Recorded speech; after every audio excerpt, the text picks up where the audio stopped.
अस्सलाम वालेकुम। Hello students, उम्मीद है आप सब खैरियत से होंगे। आज हम फिज़िक्स क्लास 9 और चैप्टर नंबर 3 डायनामिक्स के न्यूमेरिकल नंबर 9 और 10 को स्टडी करेंगे। आइए सबसे पहले हम देखते हैं न्यूमेरिकल नंबर 9 क्या है। क्वेश्चन कुछ इस तरह से है। Question number 9 part C, a car is running on a circular path of highway having about 1000 metre radius. The mass of car is 600 kilogram and its velocity is 72 kilometer per hour. Find centripetal acceleration exerted by the car, centripetal force and centripetal acceleration, ये दोनों आपको find करना है। और ये page number 85 circular motion topic का नाम है।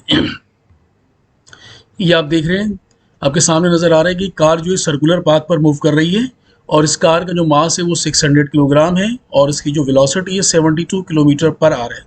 और जो रेडियस है इसका, जिस सर्कुलर पाथ पर मूव कर रही है, वो रेडियस इसका जो है ये आप देख रहे हैं कि इस रेड कलर की लाइन से नज़र आ रहा है। रेडियस होता है सेंटर से बॉर्डर तक की जो लाइन होती है वो रेडियस कहलाता है। ये आर यानी कि 1000 मीटर। इसके बाद आप सबसे पहले इसका डेटा बनाइए। डेटा कुछ इस तरह से बनाएंगे। Radius of circular path R से रिप्रेजेंट करेंगे 1000 मीटर और मास ऑफ कार जो है एम से रिप्रेजेंट करते हैं 600 किलोग्राम और वेलोसिटी ऑफ कार वी से रिप्रेजेंट करेंगे हम 72 किलोमीटर पर आवर। अब ये जो किलोमीटर पर आ रहे हैं आपको इसको मीटर पर सेकंड में कन्वर्ट करना है, जिसका बहुत ही आसान तरीका है। इसको आप 72 को 1000 से मल्टीप्लाई करके 3600 से डिवाइड करेंगे। 1000 से इसलिए मल्टीप्लाई किया है कि 1 किलोमीटर में 1000 मीटर होते हैं और हम इसको मीटर पर सेकंड में और एक 1 आवर के अंदर 3600 सेकंड्स होते हैं, इसलिए इसको 3600 से डिवाइड किया और आंसर आया 20 मीटर पर सेकंड। अब ये इसमें चेंज हो गया मीटर पर सेकंड में, ये इसकी वेलोसिटी है। इसके बाद आपको मालूम करना है सेंट्रीपिटल फोर्स, एफ सी से रिप्रेजेंट करेंगे क्वेश्चन मार्क। सेंट्रीपिटल एक्सेलरेशन ए सी से रिप्रेजेंट करेंगे क्वेश्चन मार्क। ये आपने कंप्लीट डेटा बना लिया है, समझ में आ गया होगा आपको। इसके बाद आप इसका जो है डेटा लिखने के बाद आप इसका सोल्यूशन लिखेंगे। सोल्यूशन में सबसे पहले एफ सी का फार्मूला लिखते हैं जो कि है mv² r और इसमें हम वैल्यूज पुट करते हैं फार्मूला में। m यानी कि मास 600 है, v वेलोसिटी 20 है मीटर पर सेकंड स्क्वायर और रेडियस 1000 है। अब इसको आपने कैलकुलेट किया। सबसे पहले आप 20 का स्क्वायर करेंगे जो कि 400 होगा और उसको 600 से मल्टीप्लाई करके 1000 से डिवाइड करेंगे तो आंसर आ जाएगा 240 न्यूटन। इसके बाद आप मालूम करेंगे एक्सेलरेशन, सेंट्रीपिटल एक्सेलरेशन, तो इसका फार्मूला होगा v² r और यहाँ पर वैल्यूज पुट करेंगे। v की जगह 20 और r की जगह आपने लिखा 1000। आपने इसको सॉल्व किया 20 का स्क्वायर करके 400 डिवाइडेड बाई 1000 तो इसका आंसर आ जाएगा 0.4 मीटर पर सेकंड स्क्वायर। तो स्टूडेंट आपने देख लिया कि आप जो इसको किस तरह से कैलकुलेट किया है आपने, और इसके बाद आप इसका रिजल्ट लिखिए।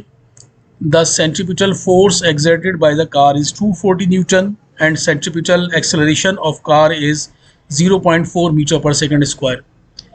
तो स्टूडेंट आपको ये समझ में आ गया होगा। आगे हम इसका क्वेश्चन नंबर 10 देखते हैं। Question number 10b।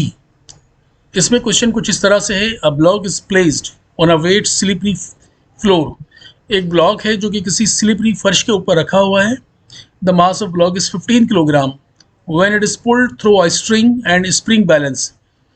वो ब्लॉक जिसका मास 15 किलोग्राम है, इसको जब आप खींचते हैं स्प्रिंग बैलेंस के ज़रिए तो जो शो करता है वो है 3 Newton friction force of friction. Frictional force जो है 3 न्यूटन इसमें शो करता है spring balance. Find coefficient of friction. Coefficient of friction जो है आपको मालूम करना है और ये फ्रिक्शन का टॉपिक है आपका। और इसके बाद अब ये आपको डायग्राम नज़र आ रही है कि अगर आप ये जो ब्लॉक है, ब्लॉक को आप खींचते हैं तो ऊपर इसमें दिखाया जा रहा है इसका इस तरह से ये स्प्रिंग बैलेंस होता है। ठीक है, अब आप इसमें डेटा बनाएंगे। सबसे पहले अकॉर्डिंग टू क्वेश्चन डेटा में आप लिखेंगे mass of block 15 kilogram, force जो फोर्स ऑफ फ्रिक्शन है 3 न्यूटन, एफएस, वैल्यू ऑफ जी इसको हम 10 लेंगे आसानी के लिए। वैसे इसकी एक्चुअल वैल्यू 9.8 होती है लेकिन आपकी बुक में जो है 10 रिकमेंड की गई है तो आप 10 इसको ले सकते हैं। कोफिशिएंट ऑफ फ्रिक्शन जिसको म्यू से रिप्रेजेंट करते हैं क्वेश्चन मार्क। अब आप इसको सोल्यूशन सॉल्व करते हैं और सॉल्व करने में इसका फार्मूला हो जाएगा F S is equal to mu M G. ये इसका फार्मूला है। इसमें आप क्या करेंगे, म्यू आपको कोफिशिएंट ऑफ फ्रिक्शन मालूम करना है तो बाकी चीज़ों को दूसरी तरफ ले जाएंगे तो ये हो जाएगा mu is equal to F S upon M G. अब आप इसमें वैल्यूज पुट करेंगे, एफ एस जो है 3 है, नीचे मास 15 है, मल्टीप्लाई बाय जी। तो जब आपने इसको सॉल्व किया तो इसका आंसर आ रहा है 0.02। इसका यूनिट कोई भी नहीं होता इसका कोफिशिएंट ऑफ फ्रिक्शन का। इसके बाद आप इसका रिजल्ट लिखिए और रिजल्ट कुछ इस तरह से, the coefficient of friction is 0.02। तो स्टूडेंट आपको समझ में आ गया होगा। अगर इसमें कोई कन्फ्यूजन हो तो आप मुझे बताइए, मैं कमेंट्स बॉक्स में लिखिए, मैं इसको रिप्लाई करूँगा। ओके, बहुत शुक्रिया, थैंक यू, अल्लाह हाफिज़।